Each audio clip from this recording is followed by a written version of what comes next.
Bien, vamos a nuestra serie, Cristo es mejor, nuestra serie en la carta a los Hebreos. Y el sermón de hoy se llama El fin del imperio de la muerte.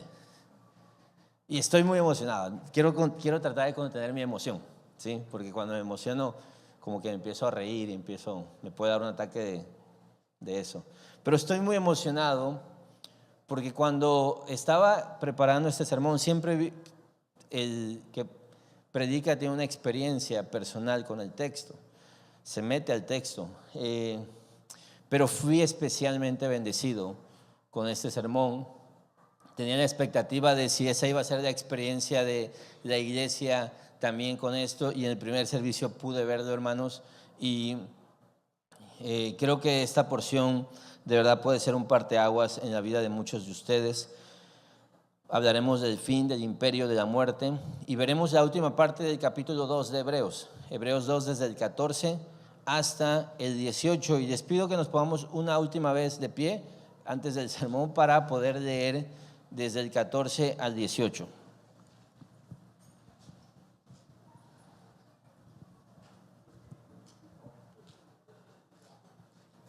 Sí, ahí está en pantalla. Es la NBLA, acuérdate, es la versión que usamos acá. Dice así la palabra del Señor: así que, por cuanto los hijos participan de carne y sangre, también Jesús participó de lo mismo, para anular mediante la muerte el poder de aquel que tenía el poder de la muerte, es decir, el diablo, y librar a los que por el temor a la muerte estaban sujetos a esclavitud durante toda la vida. Porque ciertamente no ayuda a los ángeles, sino que ayuda a la descendencia de Abraham.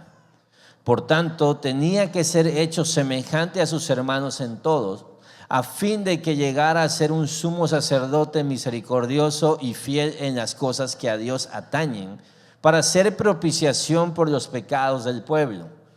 Pues por cuanto él mismo fue tentado en el sufrimiento, es poderoso para socorrer a los que son tentados. Oremos. Señor, háblanos, Padre, háblanos, convéncenos y abre nuestros ojos, nuestra mente, para que al escuchar esto, tu Espíritu Santo nos muestre tu verdad.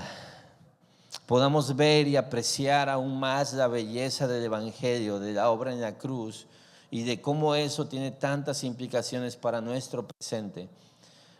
Hazlo por amor de tu nombre, hazlo para que haya testimonio de tu poder cuando hablas, Señor. Hazlo para tu gloria. Te lo pedimos en el nombre de Jesús. Amén. Pueden sentarse. El fin del imperio de la muerte. Hay un autor que en especial disfruto mucho, que es C.S. Lewis, y recuerdo mucho cómo fue mi primera lectura.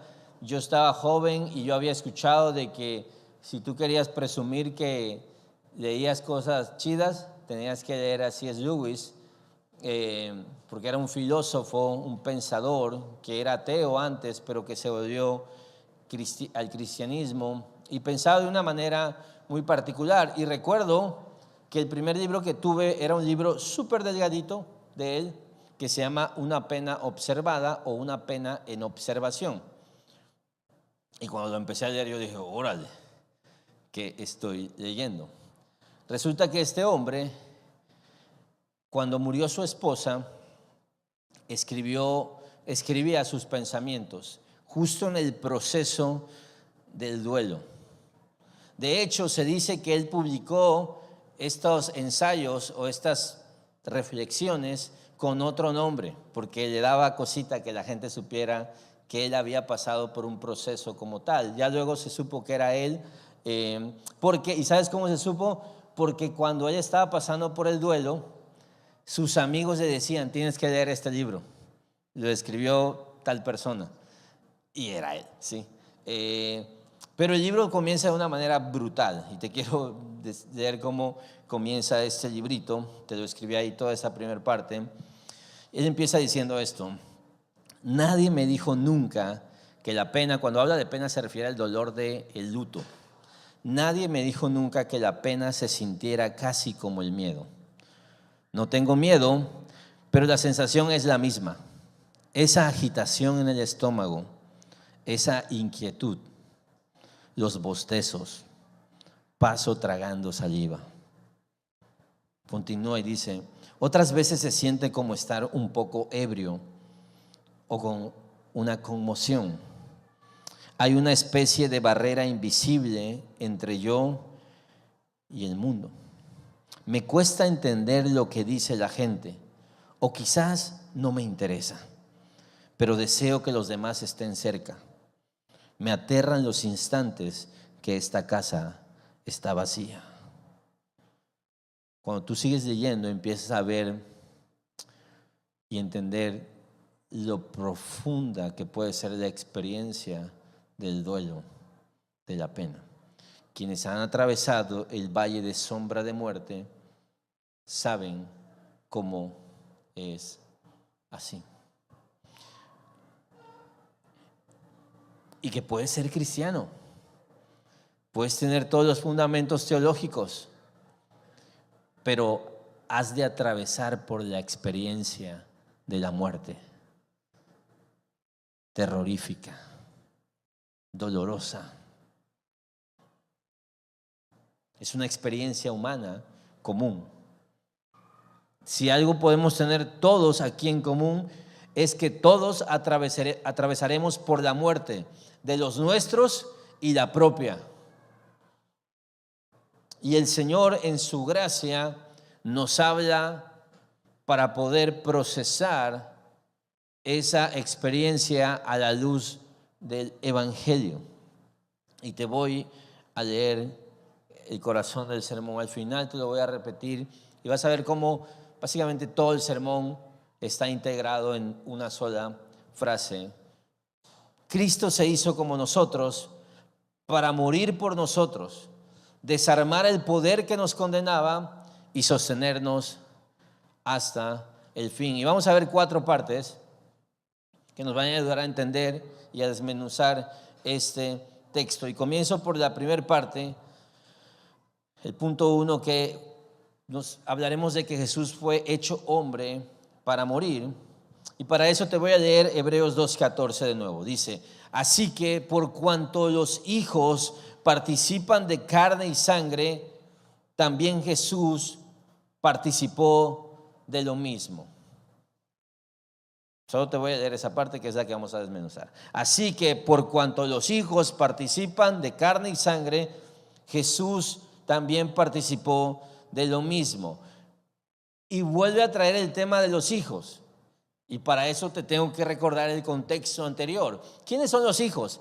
Estos que Dios les dio gloria y honra en su diseño original, pero que claramente vemos que aunque se supone que nosotros deberíamos dominar y gobernar, las cosas no nos son sujetas. Es decir, hemos fracasado por el pecado en esto y hemos visto cómo Jesús pagó el precio para recuperar esa gloria y esa honra. Y la semana pasada vimos cómo Él, como un hermano mayor, nos representaba y se presentaba ante Dios diciendo, aquí están los hijos de Dios que me diste. Yo vengo a representar a estos hijos y los llevo a la gloria.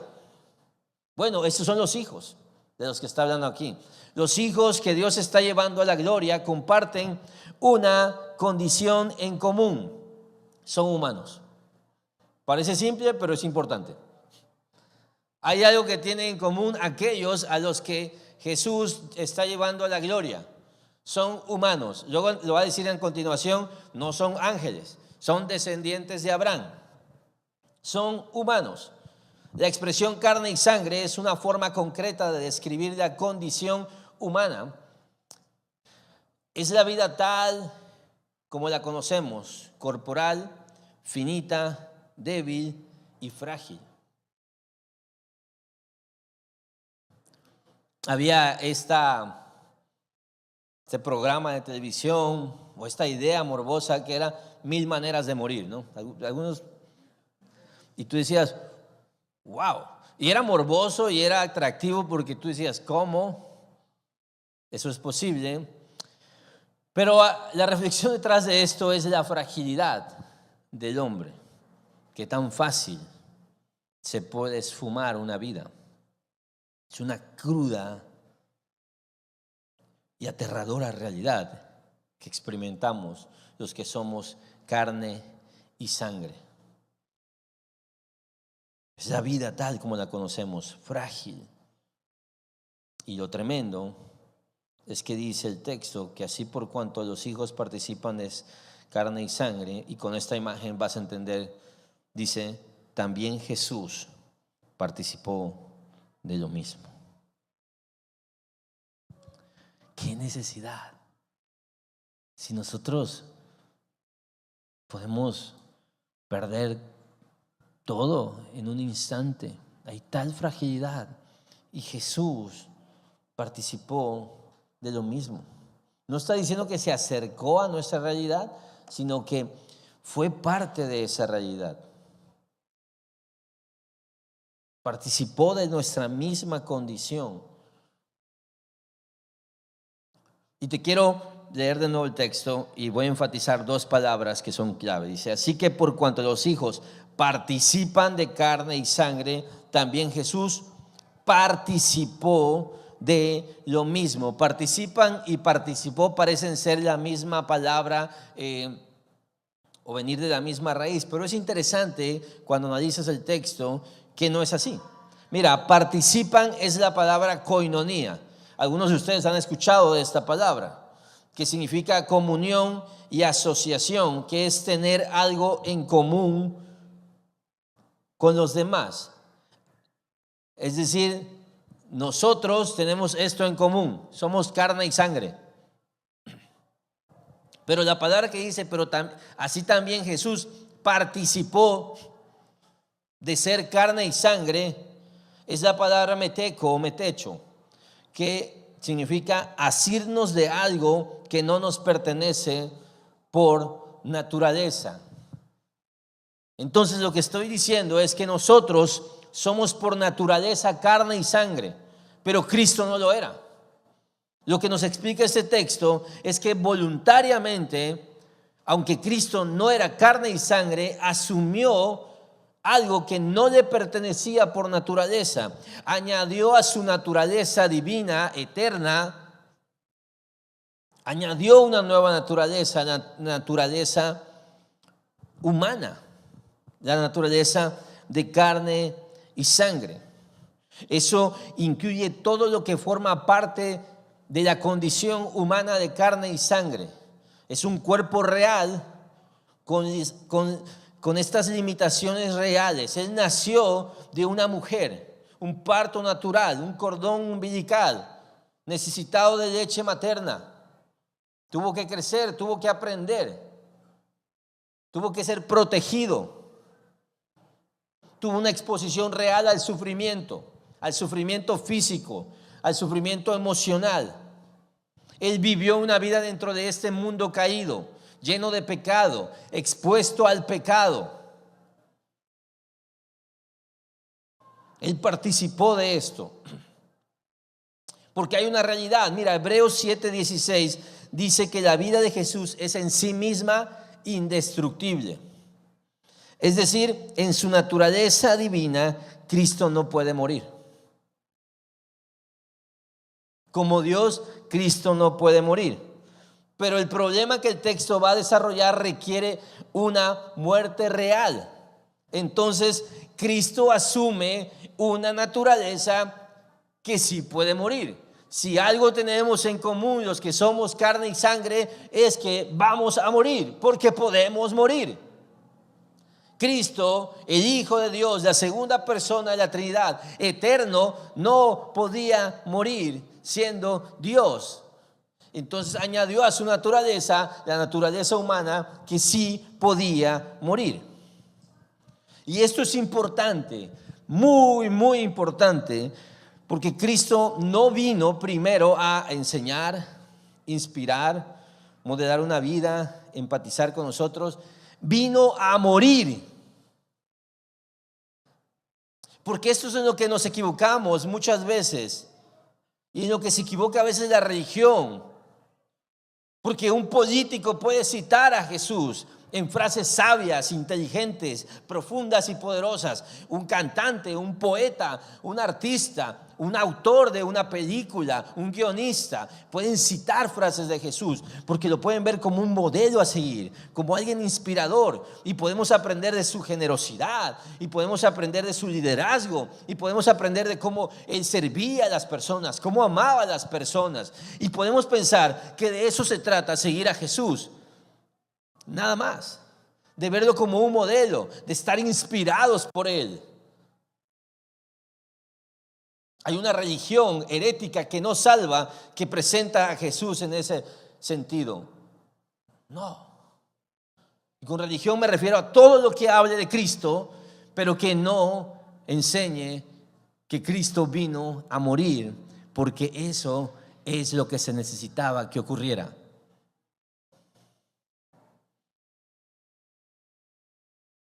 Y para morir tenía que ser hombre. Porque si Cristo no participa de carne y sangre, no puede morir, no puede representar a su pueblo, no puede resolver el problema que el texto va a exponer. ¿Estamos? Una idea simple, pero es muy importante tenerlo claro. Por eso necesitaba hacerse carne y sangre. Porque era la única forma de hacer lo que hizo, que fue que quebró el dominio de la muerte. Y vamos al punto 2. Dice el texto, participó de nuestra misma condición, dice, para anular mediante la muerte el poder de aquel que tenía el poder de la muerte, es decir, el diablo, y librar a los que por temor a la muerte estaban sujetos a esclavitud durante toda la vida. Te lo leo de nuevo. Cristo se hizo hombre para anular mediante la muerte el poder de aquel que tenía el poder de la muerte, es decir, el diablo, y librar a los que por temor a la muerte estaban sujetos a esclavitud durante toda la vida. Entonces, el texto no presenta la muerte de Cristo como un evento aislado, como el final de su vida, o como, de nuevo, como una enseñanza de sacrificio, nada más. Es todas esas cosas lo es, pero este no es el punto. Muestra un propósito, una intención, un resultado esperado. Y dice anular mediante la muerte. Y la palabra que usa para anular es la palabra griega katargeo, que significa quitar poder, dejar inoperante, desactivar, inutilizar. Es como desconectar algo. Si lo desconectas, es sacarle la fuente de poder o de energía, es quitarle las pilas a algo. Es que algo ya no funciona. Algo se vuelve inútil. La Reina Valera dice para destruir. Me encanta la palabra destruir, pero puede dar una impresión extraña. Creo que esta traducción que hacen aquí, en esta versión, anular, nos da una mejor idea. Para anular mediante la muerte. ¿Cuál muerte? La suya. Él, mediante su muerte, anula algo. ¿Qué anula? Dice el texto, el poder de aquel que tenía el poder de la muerte, es decir, el diablo.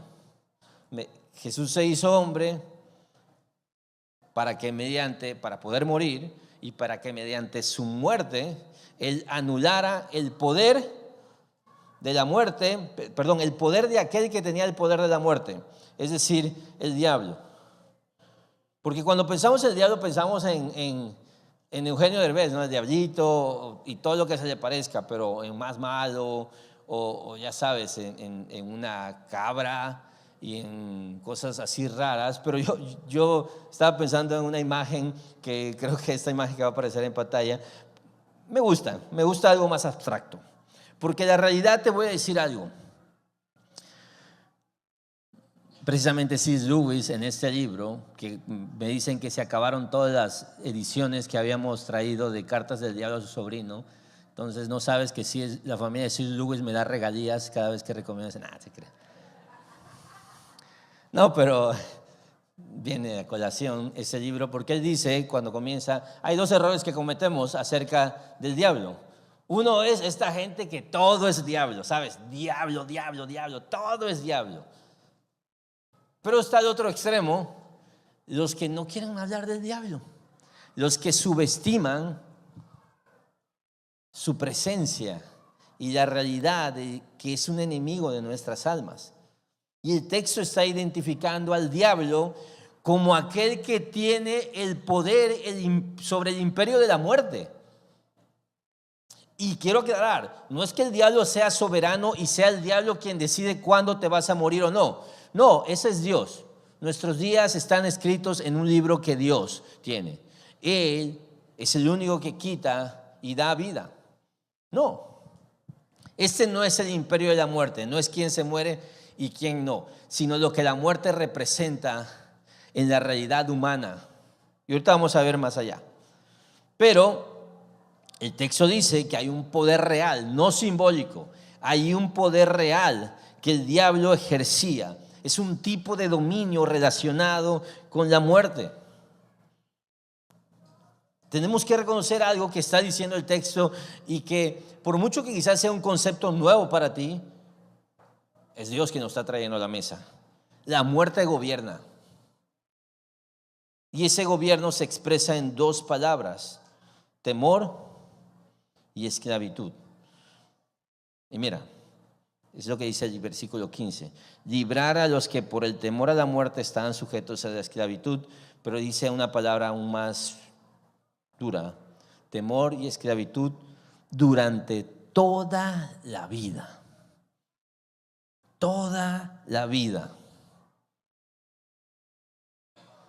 Hemos vivido bajo la influencia constante del temor de la muerte durante toda la vida. Es algo que ha estado operando todo el tiempo. Y cuando habla de esclavitud, habla precisamente de cadenas y que somos como marionetas. Hay algo que nos está controlando. Y quiero aclarar, porque cuando ves estas ideas, tú fácilmente te puedes desentender y decir, gracias a Dios, no. Para mí el vivir es Cristo y el morir es ganancia, decimos, ¿no? Los cristianos. Entonces, no, sí es cierto. Hay gente que vive así. No estoy hablando de que haya gente que piense todo el día, me voy a morir, me voy a morir, morir. Creo que esa es la forma más básica de este tipo de temor. Y hay gente que sí, que lo experimenta así. Hay gente que todo el tiempo tiene miedo a morir. Pero no es que pases todo el tiempo pensando en la muerte, pero el texto dice que el temor a la muerte sí moldea cómo vivimos los humanos. Quizá con una necesidad de control, quizás esta idolatría que tenemos por lo que nos transmite seguridad. Quizás son decisiones basadas en evitar pérdidas, histerias, ansiedades por enfrentarnos a lo incierto, a lo doloroso. Quizá es confiar. Quizás es vivir todo el tiempo así como con delirios, no sé. O quizás es construir un sistema desde pequeño. Tratas de construir una vida que pueda mantenerte seguro a ti y seguro a los tuyos. Y eso es lo que rige todas tus decisiones. No siempre se nombra como miedo a la muerte, pero dice el texto, esto ha estado detrás toda tu vida, más de lo que te imaginas. Así que al menos deberías, a partir de esta semana, comenzar a considerar como quizá esta es la raíz de muchos de tus problemas. Yo recuerdo cuando nuestra hija había nacido, Keira, había pasado por un proceso complicado de incubadora, de mal desarrollo, de no completo desarrollo de sus pulmones, había entrado agua, ya sabes, ¿no? Complicado. Y me pasó lo que a muchos papás les ocurre, y que debe ser una etapa, no una vida.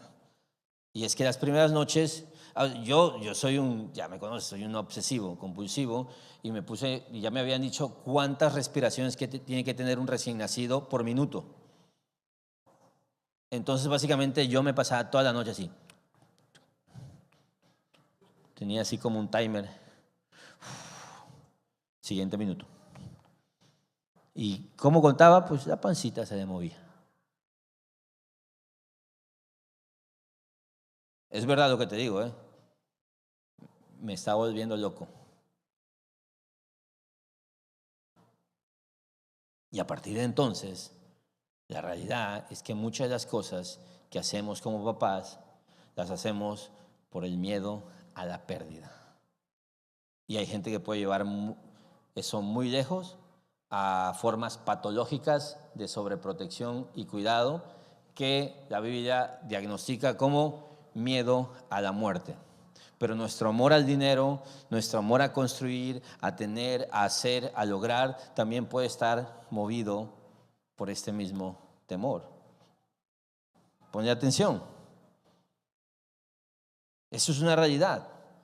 Hay una esclavitud por el temor a la muerte, pero Cristo vino a destruir al diablo en su imperio y a liberar a los que estaban bajo ese dominio. Es decir, es una intervención, es un rescate, es lo que dice el texto, para librar a los que por el temor a la muerte han vivido en esclavitud, precisamente de la muerte, durante toda su vida.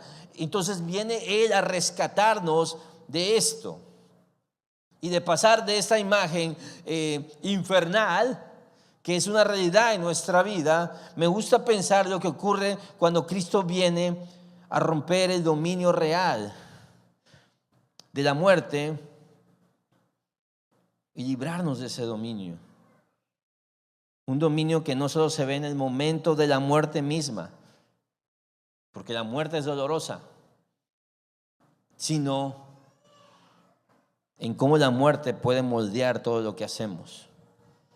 De manera que, ¿puedes poner la última imagen? Pasamos, pon la anterior. Pasamos de esto a esto. Precisamente ¿por qué? Porque los que estaban sujetos a esclavitud pueden ser liberados. ¿Qué necesitaba ocurrir para eso? Necesitaba Jesús ser hombre. ¿Para qué? Para morir. ¿Y para qué necesitaba morir? Para mediante su muerte quebrar el imperio de aquel que tenía el imperio de la muerte, es decir, el diablo, y poder librarnos de eso. Entonces sabemos el qué se hizo y el para qué se hizo, pero el texto va mucho más allá porque nos va a explicar cómo la muerte de Cristo logra resolver este problema. Y entonces hablemos de lo que considero el arma letal de Jesús contra la muerte. Hay un arma que Jesús va a usar contra la muerte.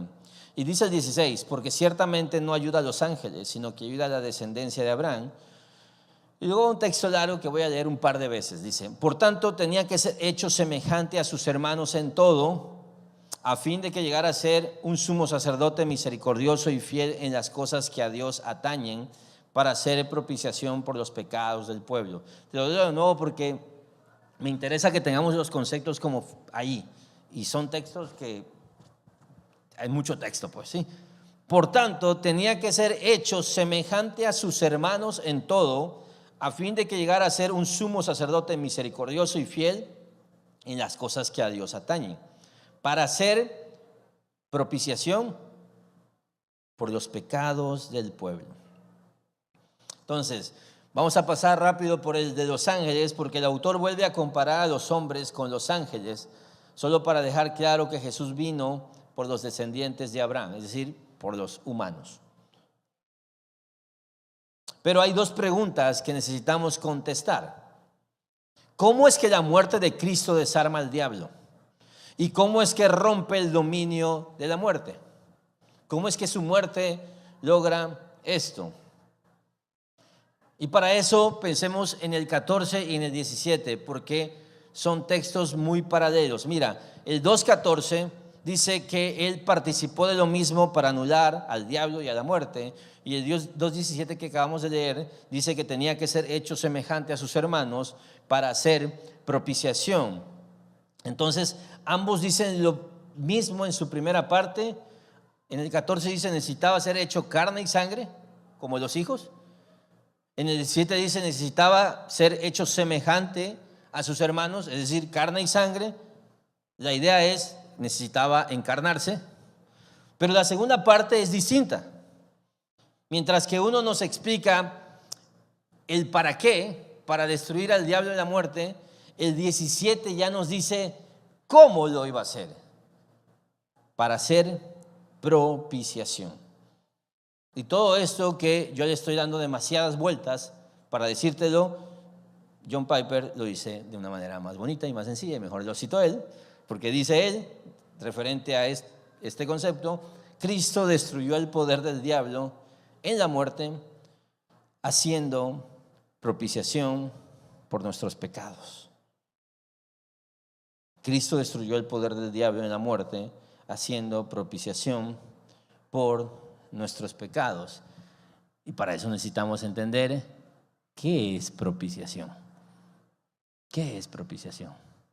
¿Cómo esto de la propiciación destruye el imperio satánico de la muerte, del temor a la muerte? Bueno, la palabra propiciación tiene que ver con conciliar y con satisfacer. De hecho, podemos traducirlo también como conciliar y satisfacer, pero es un acto, el acto de la propiciación, y es una palabra relacionada. Dice Jesús, necesitaba ser como sus hermanos. Para ser un sumo sacerdote tiene que estar relacionado con el ministerio de Jesús de sumo sacerdote. ¿Y qué significa propiciación? Bueno, significa quitar la ira de Dios contra el pecado, satisfacer la justicia de Dios y cargar el castigo que nosotros merecíamos. ¿Por qué? Porque Dios es santo. Dios es santo. Entonces no puede convivir con el pecado. Aborrece, odia, desprecia el pecado. Dios también es justo. Entonces, como es justo, necesita castigar aquello que ofende a su santidad y su justicia.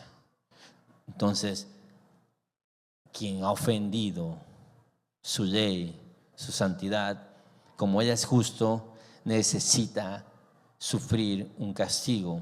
Y Dios también es ira.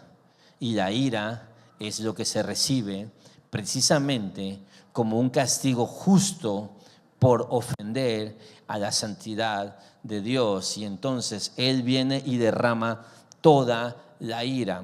Y esta palabra es poderosa porque el equivalente a esta palabra en el hebreo, en el Antiguo Testamento, se usaba para describir algo que se conoce como el propiciatorio. ¿Sí? El propiciatorio, ¿qué era? Era la cubierta, la tapa del arca del pacto. Pero ¿qué ocurría en el propiciatorio?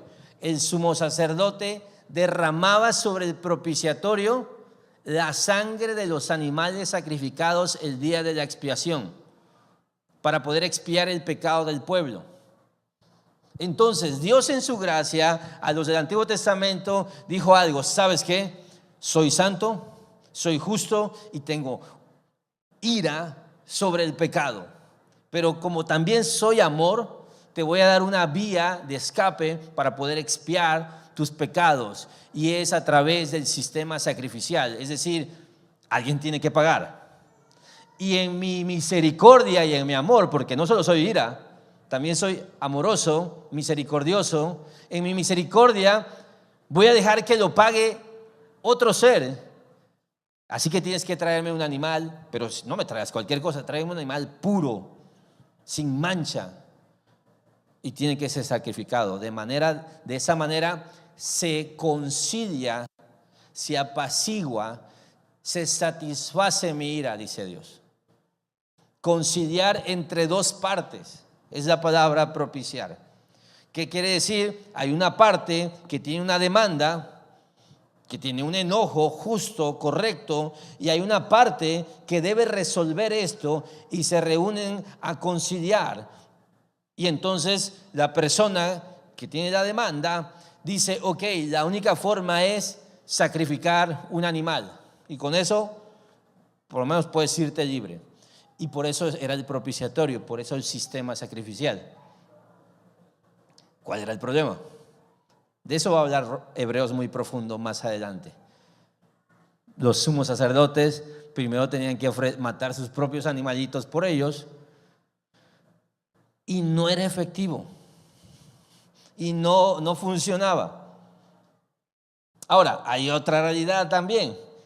Quien tenía que traer el animal era el culpable, el adorador, era el que tenía que traer la ofrenda. Mira, para que la palabra hable y nos sea aún más claro, voy a leer Romanos 3, 24 al 26, porque aquí lo dice de una manera que creo que te va a quedar más claro el concepto de propiciación. Dice el texto en el 24, todos son justificados gratuitamente por su gracia. Está hablando de la gracia, de la justificación gratuita de la gracia. ¿Por medio de quién? De la redención que es en Cristo Jesús. Y aquí está la carne, en el 25. A quien Dios, Jesús, a quien Dios exhibió públicamente como propiciación por su sangre a través de la fe, como demostración de su justicia, porque en su tolerancia Dios pasó por alto los pecados cometidos anteriormente. Dice el 26, para demostrar en este tiempo su justicia, a fin de que Él sea justo y sea el que justifica al que tiene la fe en Jesús. Dice el 25, ¿sabes cómo es que te sale gratis la salvación? No es porque no haya un problema entre tú y Dios. Hay un problema severo, mereces la ira de Dios. Entonces, ¿qué tuvo que hacer Dios? Para que nadie dijera, no, yo soy el que me justifiqué porque yo traje mi animalito. Por eso es aberrante la idea de darle algo a Dios para que Dios te perdone. Porque eso hace que Dios nos lleve la gloria como el justo y el que justifica. Y Dios dice, ¿cómo resolvemos esto? De que todo se trate de no solo lo que yo demando, sino lo que yo resuelvo. Exhibe públicamente al Cordero de Dios que quita el pecado del mundo. Como oveja fue llevado al matadero Jesucristo y derramó sobre la cruz como propiciación hasta la última gota de sangre, y no se rompió ni un hueso de Cristo Jesús. Y hizo todas las cosas que se hacían en el día de Pascua cuando se sacrificaba el cordero. Jesús fue ese cordero. Jesús fue la propiciación en su sangre a través de la fe. Y con eso Dios demuestra su justicia. Con eso nadie puede decir es que es injusto porque hay un pecado que no se ha pagado. Él dice sí, ya se sacrificó a un cordero para el perdón de los pecados. Ese cordero es Jesucristo. Hebreos 7:27 lo dice así, porque esto Jesús lo hizo una vez, y está hablando del sacrificio de propiciación, porque esto Jesús lo hizo una vez para siempre, cuando Él mismo se ofreció. En Romanos dice que Cristo lo ofreció, pero la realidad es que Cristo estuvo de acuerdo en ser ese cordero, y Él atravesó esa muerte para que fuera una sola vez, porque un animal no podía resolver nuestro problema.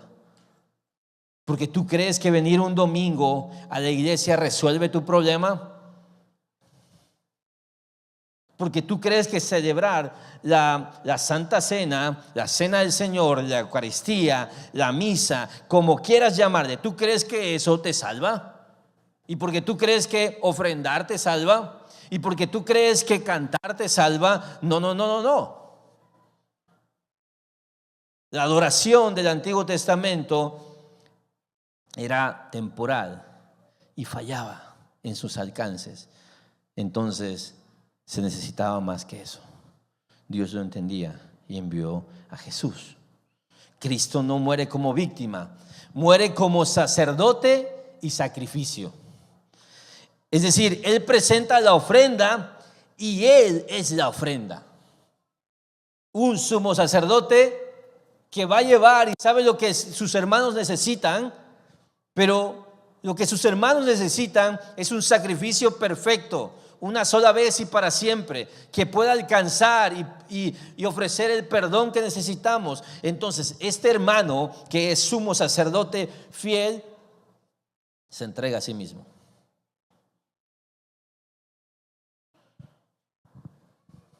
Y esto es importante, iglesia, porque mira, cuando hablamos de estas cosas y de la muerte, mi tentación pastoral, porque les amo, sería volver esto un sermón netamente terapéutico, de consuelo. Pero el tema, hermanos, es que el problema del hombre no es solo miedo, dolor e inseguridad, que son cosas reales. Pero eso no es el mayor problema del hombre. El mayor problema del hombre es que hay culpa real delante de Dios.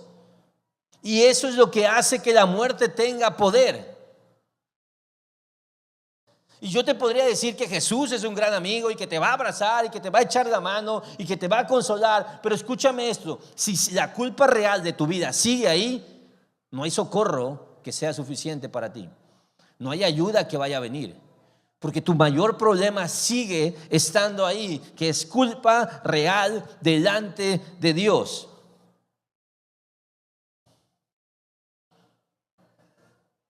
Y Satanás lo sabe.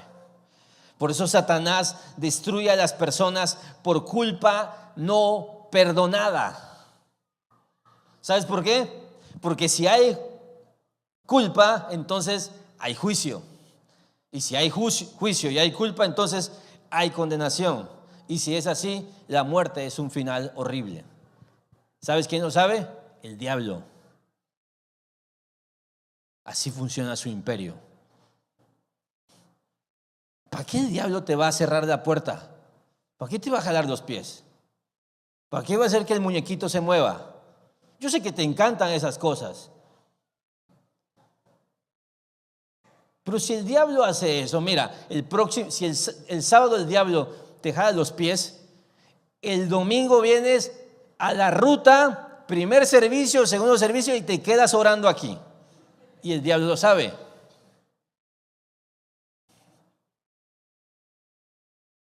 Por eso no va a destruir principalmente con miedo, con opresión y con circunstancias. Y por eso está tan interesado que muchos creyentes, cristianos o religiosos pasen su vida distraídos hablando del diablo y cosas así. Porque siempre y cuando tú sigas en la culpa real por tu pecado y sigas viviendo en tus pecados, el diablo está contento.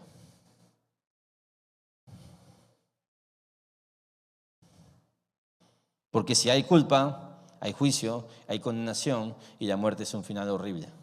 Por eso todas las estrategias que él se pueda inventar para crear pensamientos, filosofías, ideologías, movimientos, religiones, conceptos doctrinales que alejen al hombre de enfrentarse a la realidad de su pecado, de su culpa y hagan al hombre sentir que no hay un problema en su vida, que no tiene que rendir cuentas, que no tiene que arrepentirse, que está bien si lo que sientes es lo que sientes y no pasa nada. Cualquier idea, y estoy hablando desde allá afuera hasta aquí adentro, hasta tu forma de acercarte y pensar quién es Dios y quién eres tú, cualquier idea que te pueda mantener en tus pecados es donde el diablo va a meter y va a chambear. Porque si hay culpa, hay juicio. Y si hay juicio, hay condenación. Y si es así, la muerte tiene un imperio sobre tu vida. Pero Cristo entra. ¿Y qué hace? Toma tu pecado, carga tu culpa, recibe tu castigo y como resultado, la propiciación. La ira de Dios es satisfecha y la condenación es removida. El evangelio. Entonces, si el diablo solo puede destruirte mediante tu pecado y tu pecado ha sido perdonado, ha sido pagado y ya no te condena, Sorry, diablo. El diablo queda desarmado. Su arma se le quita. Y podemos ver de frente al imperio de la muerte y decir: ¿dónde está, oh muerte, tu victoria? Un golpe letal contra el diablo y su imperio. Y todo esto lo dice mejor John MacArthur. Estaba leyendo y me encanta esta gente que tenía esta capacidad de pensarlo así. Y te voy a leer lo que él dice. ¿Puedes ponerlo? Dice, mira, si usted tiene un arma más poderosa que la de su enemigo, el arma de él se vuelve inútil. No se puede pelear contra una pistola con un arco y una flecha. El arma de Satanás es muy poderosa. Claro, la muerte es horrible. Pero Dios tiene un arma aún más poderosa, la vida eterna, y con ella Jesús destruyó la muerte. El camino a la vida eterna es mediante la resurrección, pero el camino a la resurrección es a través de la muerte. De modo que Jesús tuvo que experimentar la muerte antes de poder resucitar y darnos vida. Jesús destruyó la muerte al morir. Y culmina diciendo: la muerte es el poder del dominio de Satanás. Y cuando Jesús hizo añicos el poder de Satanás, también hizo añicos su dominio. Entonces la muerte pierde poder. ¿Cómo lo hizo? Con la propiciación, con su propia sangre. Y el diablo, iglesia, debes de saber esto: el diablo está derrotado. Debes de saber esto también. El diablo lo sabe. Pero hay una realidad que él sabe también: que mientras te mantenga cegado en tus propios pecados, la culpa seguirá ahí. Por eso esa es su chamba: distraerte, mantenerte lejos del perdón de Cristo, del acceso a su gracia. Entonces sabemos todo esto y sabemos que la muerte ha perdido su poder.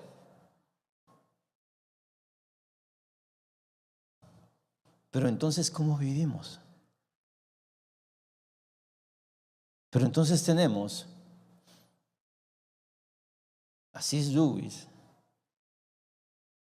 experimentando la muerte y diciendo: no sabía que esto era tan duro. Y tenemos a creyentes en todos los tiempos experimentando esta realidad. Porque sí, el poder de la muerte ha sido anulado. Por lo tanto, el poder de Satanás ha sido anulado. Pero nos seguimos muriendo, ¿o no? Y seguimos viendo morir a otros. Y amo que Dios lo sabe. ¿Cómo vivimos entonces? Dice el 18: pues por cuanto Él mismo fue tentado en el sufrimiento, es poderoso para socorrer a los que son tentados.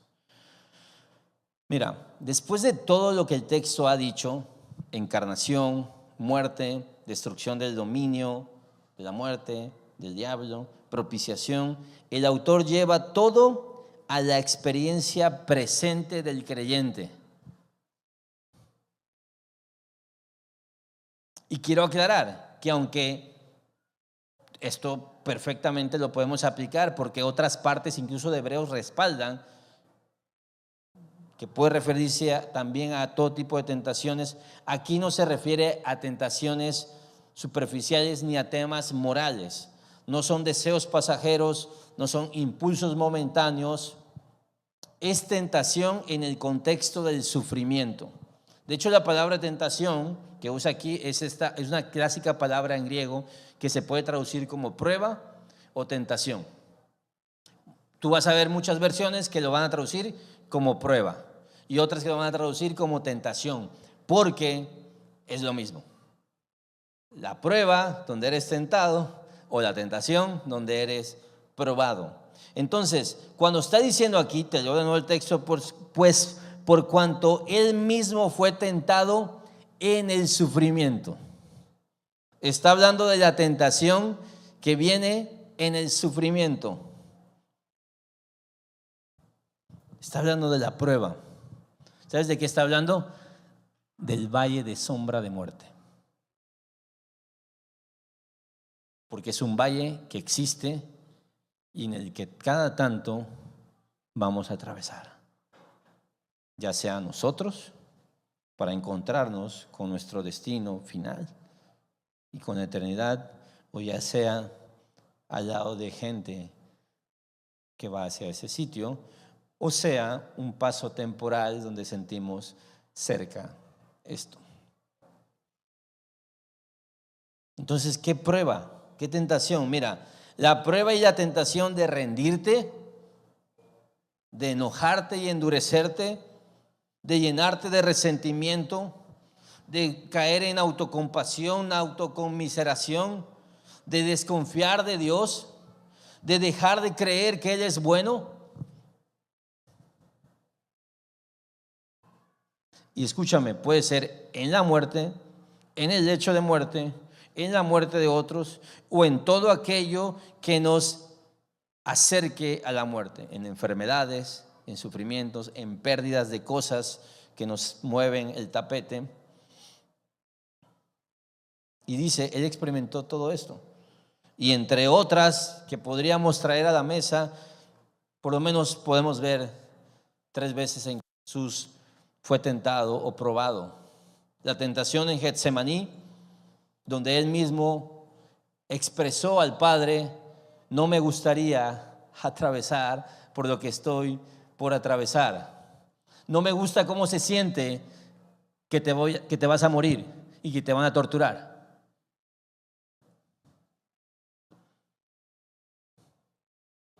Experimentó la tentación de someterse a la voluntad del Padre. En la cruz, desconfiar del Padre en medio del abandono cuando pregunta esto, venció eso también. La burla, le decían, ¿de verdad si eres? Sálvate a ti mismo y bájate. Salvarse a sí mismo y bajarse de la cruz. Él atravesó por esto. Él sabe qué es estar ahí. No es tentación en términos morales nada más, es una tentación que viene con el dolor. Otros la atravesaron también. Él entiende eso. Él fue a funerales. Él vio cómo se procesa la muerte.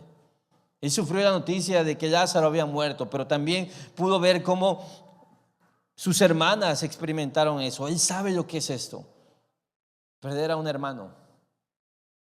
Él estaba ahí, estaba viendo a su mamá, viendo cómo una madre ve morir a su hijo torturado. Él sabe lo que ocurre cuando otros a lo mejor se van en ese momento. Él vio a Juan el Bautista cuando estaba condenado a morir, dudando al final y preguntando, ¿de verdad eres el Cristo?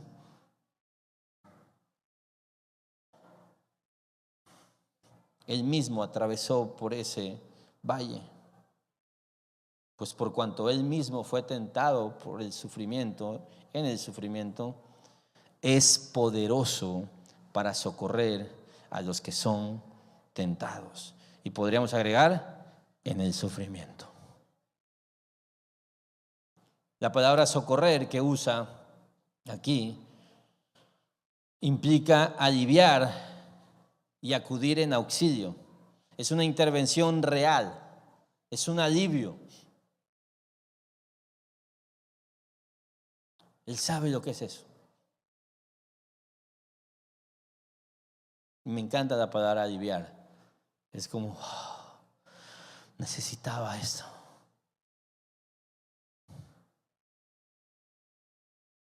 Y quiero aclarar, si no hay propiciación, si no hay perdón, si no hay justicia satisfecha, no hay una base para este tipo de socorro, para este tipo de alivio. Pero como eso ya fue hecho, ahora su ayuda no es como algo incierto, sino que de verdad es una ayuda efectiva. Cristo no puede ayudarte hoy si primero no resolvió lo que te condenaba. Pero si ya resolvió lo que te condenaba, su ayuda presente puede estar sólida porque está fundamentada en su obra. De manera que este socorro es real, es efectivo y tiene un alcance profundo y es de verdad solo en aquellos que han resuelto su problema.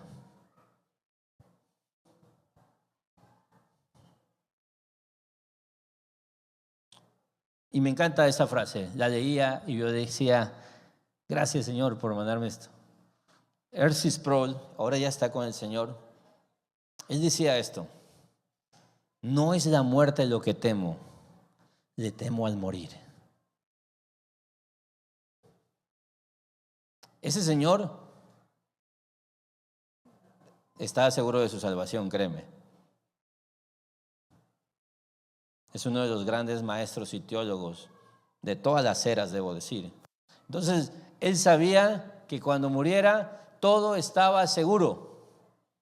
Podía estar tranquilo y descansar en el Evangelio.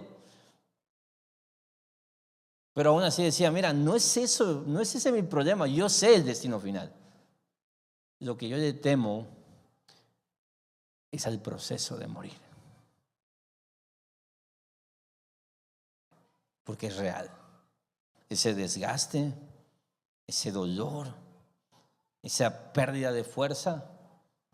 Si Lewis lo dice, esos bostezos, ese quedarte en tu cama, no querer nada, ese ver todos los temas de los que la gente habla como superfluos, pero por otra parte no querer estar sin ellos, ese dolor en el estómago, ese cosquilleo, salivar. En un hospital experimentas eso, en un funeral lo experimentas. La incertidumbre, la separación, el cansancio acumulado, el qué va a pasar con mis hijos, qué va a pasar con mi familia, el cómo le vamos a hacer, el no lo vamos a lograr. Es real.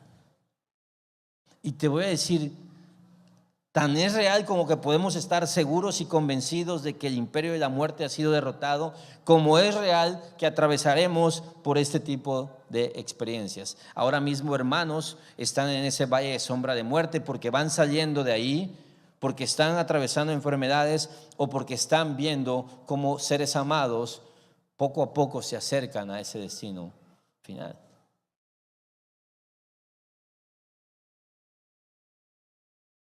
Pero mira, lo que dice este texto es que Jesús es poderoso para ayudarte cuando estés ahí. ¿Por qué puede hacerlo? Porque ya estuvo en esa condición, porque ya pasó por ese tipo de sufrimiento, porque ya enfrentó ese tipo de presión y porque permaneció fiel. Es decir, porque ella recorrió el camino de la muerte, en los suyos y en el propio, y venció. Y porque venció, ahora puede intervenir para sostenerte y para aliviarte cuando estés a punto de caer en el dolor y en la tentación que viene en el sufrimiento. El argumento completo del texto es este: Cristo se hizo hombre, Cristo murió, Cristo trató tu pecado delante de Dios, Cristo desarmó al diablo, Cristo rompió el dominio de la muerte con su muerte y vida, y ahora Cristo no te deja solo en la lucha presente que Él ya conoce. Él ya conoce eso. Entonces, pido a la banda que pase para que terminemos adorando.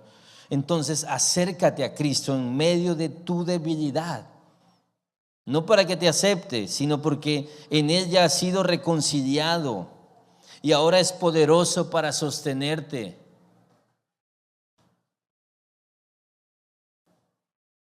Mi consejo es este, familia. Entrena tu mente esta semana a recordar lo que ya es verdad y lo que hoy se te ha enseñado. Tu pecado ya ha sido tratado en la cruz. La condenación ha sido removida. El diablo ha sido desarmado. Entonces deja que esa realidad pese más que cualquier cosa que experimentes. Incluso si tú tienes un problema casi patológico, tóxico con la realidad de la muerte, tanto en tu vida como en los tuyos. Porque todos nos hemos enfrentado a eso. Deja que eso invada tu ser y experimenta la libertad de la esclavitud, del temor, de la muerte. Porque aún si te ocurre, puedes saber esto, que Cristo te va a socorrer ahí. En lugar de enfrentar la lucha desde tu capacidad, que no la tienes, acércate desde tu necesidad. No necesitas llegar fuerte. No necesitas eso. Mira, Cristo trató tu pecado delante de Dios, quitó lo que te condenaba y desarmó aquello que te dominaba. Por eso tu vida ya no está definida por el miedo, ni por la culpa, ni por tu capacidad de resistir. No. Tu vida ahora está definida por una obra que ya fue completada, la obra de la propiciación, la obra de Jesucristo, su sangre que fue derramada. Y desde esa obra, hoy no caminas solo. Hay un Salvador que ya venció por ti y que ahora te sostiene mientras sigas y sigues caminando por esta vida que puede tener grandes momentos, pero a veces se puede poner oscura, dolorosa, difícil, porque seguimos viviendo en este mundo caído. Pero Dios lo caminó, Dios lo atravesó,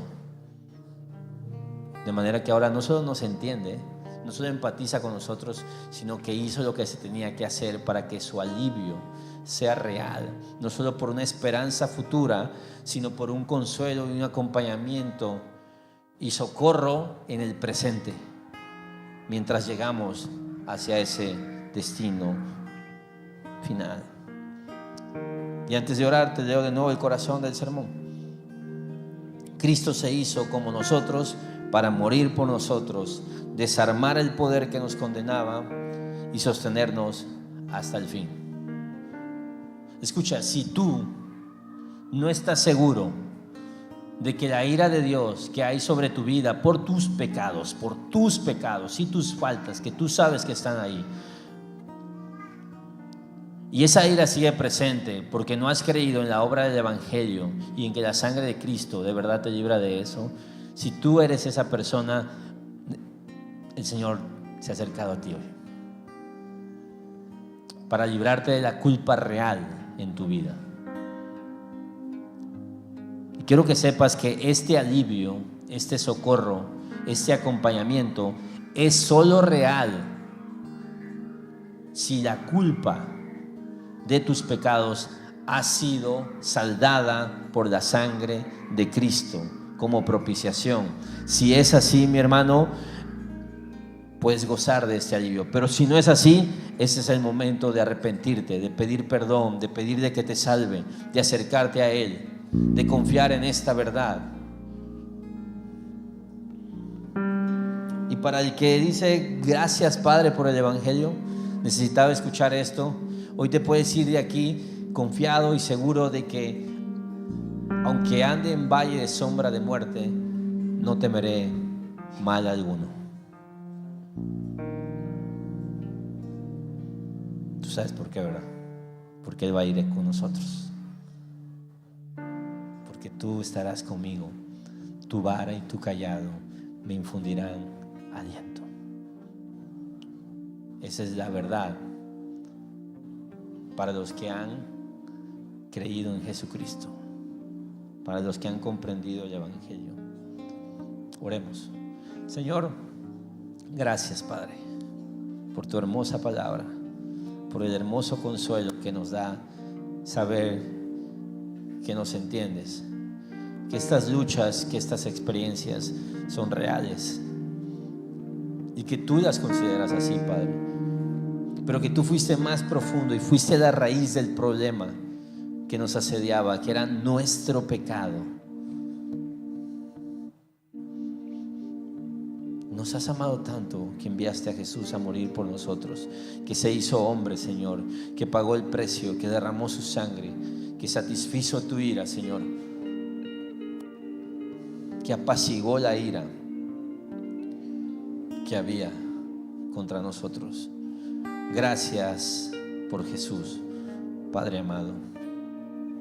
Y gracias porque a través de esa experiencia, de esa vida vivida y de esa victoria sobre estas pruebas y tentaciones del sufrimiento, hoy podemos caminar seguros a través del temor al morir, el temor a la muerte, el saber, Padre, que esta vida es frágil y todas las emociones que eso despierta en nosotros, la fragilidad de la vida, la finitud de la vida, la temporalidad, cómo se desvanecen los años, cómo pasa el tiempo, Señor.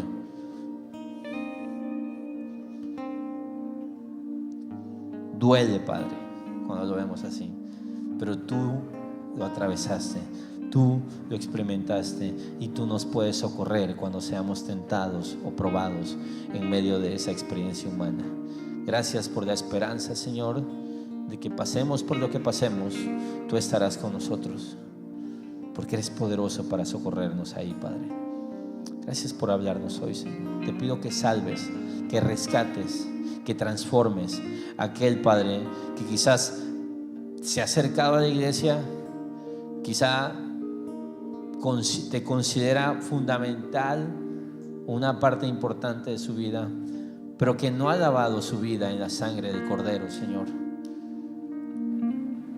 que no ha visto ni ha creído que la sangre del Cordero se ha derramado por él también, Padre. Concédele el regalo de la fe, concédele el regalo de la regeneración y el nuevo nacimiento, Padre. Salva por amor de tu nombre, concédele el arrepentimiento de sus pecados, concédele la vida eterna, Señor, concédele el alivio que trae estar en tu casa, en tu familia, que ser parte de tu pueblo, parte de tus hijos, parte de los hermanos por los que Jesús se ha presentado como sumo sacerdote y como ofrenda, Señor. Gracias por hablarnos hoy, Padre. En el nombre de Jesús oramos. Amén.